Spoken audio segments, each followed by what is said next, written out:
দেখো হাসিনা বগুড়ার উপরে অনেক নির্যাতন করেছ।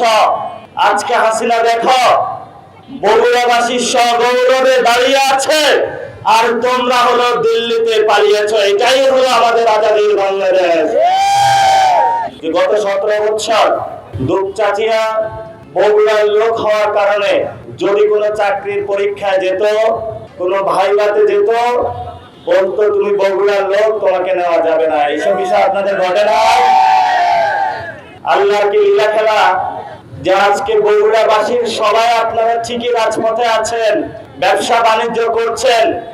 যারা গত 17 বছর আপনাদের উপরে নির্যাতন করেছিল তারা এখন বাংলাদেশে নাই, তারা এখন দিল্লির দাদা বাবুদের কাছে পালিয়েছে। এটাই ইতিহাসের শিক্ষা নিতে হবে।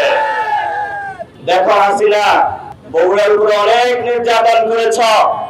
রাতের আধারে অনেক সন্তানের পিতাকে ঘুম থেকে তুলে নিয়ে গিয়েছিল, অনেক নারীদেরকে নির্যাতন করেছিল। তাদের শুধু একটি অপরাধ ছিল, তারা হলো বগুড়া জেলার ছিল।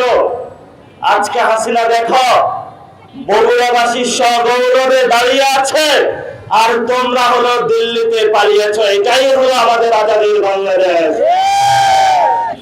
এই ইতিহাস থেকে আমরা আরো শিক্ষা নিতে পারি যে আগামীর ভবিষ্যৎ বাংলাদেশে যারা গোপালগঞ্জের সাধারণ মানুষ, আমরা তাদের সাথে সঠিক বিচার করব।